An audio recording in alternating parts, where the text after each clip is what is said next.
तुळजापूर तालुक्यातील तामलवाडी येथील जिल्हा परिषद प्राथमिक शाळेतील आदर्श शिक्षिका सौ ज्ञानेश्वरी शिंदे नरवडे यांना मराठवाडा आदर्श शिक्षिका पुरस्कार प्राप्त झाला। तसेच तामलवाडी गावचे ग्रामविकास अधिकारी चैतन्य गोरे यांना जिल्हास्तरीय आदर्श ग्रामविकास अधिकारी पुरस्कार मिळाला। त्याचप्रमाणे तामलवाडी गावचे सुपुत्र तरुण भारतचे वरिष्ठ उपसंपादक अविनाश गायकवाड यांना बाबूराव भूमकर आदर्श पत्रकार पुरस्कार जाहीर झाला असून तामलवाडी येथील सामाजिक कार्यकर्ते शिवाजी पाटील यांनी प्रवाशांच्या सोयीसाठी महाराष्ट्रभर फिरून तामलवाडी येथे सर्व एसटी बसेसना थांबा मिळावा यासाठी आटोकाट प्रयत्न केले। अशा सर्व मान्यवरांचा दिनांक 7 जानेवारी रोजी शिवरत्न परिवारांच्या वतीने त्यांचा फेटा, पुष्पगुच्छ व पेढा भरवून यथोचित सन्मान करून त्यांना पुढील वाटचालीसाठी शुभेच्छा देण्यात आल्या। यावेळी शिवरत्न परिवाराचे सर्व सदस्य व ग्रामस्थ उपस्थित होते। आपल्या तामलवाडी परिसरातील तामलवाडी गावातील शिक्षणप्रेमी, समाजासाठी काहीतरी करू पाहणारे आणि सर्व आदर्श गावकरी मंडळी आणि सर्व पुरस्कारार्थी, आजचा हा सोहळा खऱ्या अर्थाने आम्हा पुरस्कारार्थ्यासाठी खूप महत्वाचा क्षण आहे। कारण पुरस्कार म्हणजे आपण केलेल्या कार्याची पोचपावती असते। तर आम्ही प्रत्येकाने त्यांच्या क्षेत्रामध्ये केलेलं कार्य हे थोडंफार वेगळं असल्यामुळं समाजाने किंवा त्या क्षेत्राने त्यांच्या कार्याची दखल घेऊन त्यांना हा पुरस्कार, हा सन्मान दिलेला आहे।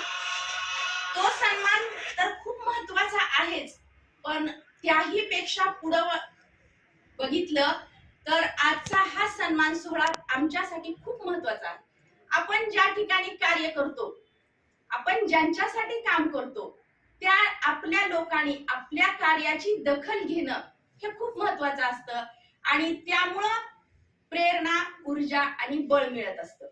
आपल्याला गावामध्ये प्रत्येक क्षेत्रातून अशी एक व्यक्ती लाभलेली आहे की प्रथमतः मी आमच्या ग्रामपंचायतचे ग्रामसेवक माननीय श्री चैतन्य गोरे साहेब यांना आदर्श जिल्हास्तरीय पुरस्कार मिळाल्याबद्दल त्यांचं अभिनंदन करतो।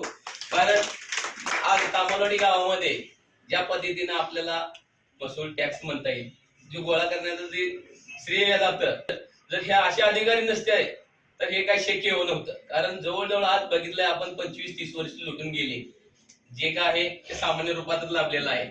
मग ही स्वार्थ न ठेवता व गावाचा विकास, कल्याण आणि गाव कसं पुढे जाईल या पद्धतीनं साहेबांनी विचार करून चांगल्या प्रकारे काम केलं आहे। तसंच आज मला वाटतं जिल्हा परिषद शाळेमध्ये मी मॅडमला 4-5 वर्षापासून पाठीमागून बघतोय। त्यांचं नाव ज्ञानेश्वरी आहे, त्यांच्या पतीचं नाव विठ्ठल आणि ज्ञानेश्वरी।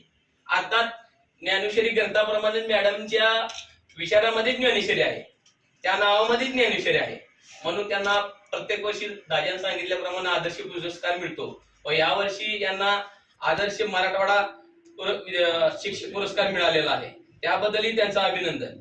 तसंच पुढे जाता आपल्या गावचे पत्रकारी क्षेत्रातले प्रथमतः असलेले गावचे गायकवाड घराण्यातील मान्य श्री अविनाश गायकवाड, पहिल्यापासून नानाला आम्ही गल्लीतून पाहिले, झगडण्याचा किंवा प्रत्येक सामाजिक क्षेत्रात आवड होती व तरुण भारतचं पत्रकार असल्यापासून पाहिले। मग ते संपादक, उपसंपादक अशा बऱ्याचशा पोस्टवर गेले।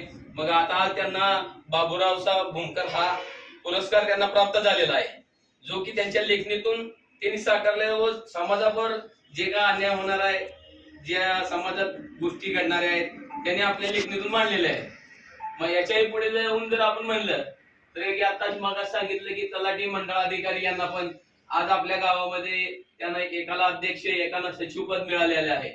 व त्याच्या पुढचं जर घेतलंय सामान्य नागरिकातला नागरिक म्हटलं शिवाजी मामा, मी त्यांना बघितले, लोकांनी टोल केले त्यांना, गावातल्या लोकांनी, वाहक, कंडक्टर असतील, ड्रायव्हर असतील, या लोकांनी टोल, त्यांचा वैयक्तिक काही स्वार्थ नव्हता त्याच्यामध्ये। त्यांनी प्रत्येक वेळी जायचं, तिथे विद्यार्थ्यांशी झगडायचं, झगडणारा कोणतरी आज माणूस आहे, म्हणून आज इथं विद्यार्थ्यांची सोय होत आहे। त्यांनी आज राज्यातल्या प्रत्येक डेपोला जे काय स्वखर्चानं लेटर दिलं व त्याच्याबद्दल त्यांनी आवाज उठवला, पण त्यांना कोणी ना कोणी टोकलं जातंय, कोणाला वाईट वाटलं जातंय, पण त्यांनी प्रामाणिकपणे काम करत आहे याचा मला अभिमान आहे। मग कोणाला काही वाटू, तसंच या पद्धतीने असं म्हणतो की गावासाठी या ठिकाणी आपल्याला परवणीच म्हणावं लागेल की माननीय चैतन्य गोरे साहेब, अविनाश नाना मॅडम, विठ्ठल सरांचे आणखी त्यात बरोबर आहे. म्हणजे विठ्ठल तुम्ही आपल्या शाळेला लाभलेले आहे म्हणायला काय हरकत नाही मला असं वाटतंय. आणि लाकाड साहेब आहेत, परत नंतर पवार साहेब आणि सामाजिक कार्यकर्ते, आणि या माध्यमातून शिवरत्न ग्रुपनं ज्या पद्धतीनं उत्साह वाढवण्याचं काम, एक फुल नाही तर फुलाची पाकळी देऊन त्यांनी सत्कार करतात, त्यांचा उत्साह वाढवतात. याबद्दल मी शिवरत्न ग्रुपचे देखील आभार व्यक्त करतो. माझे 2 शब्द संपवतो. शिवरत्न न्यूज तामलवाडी.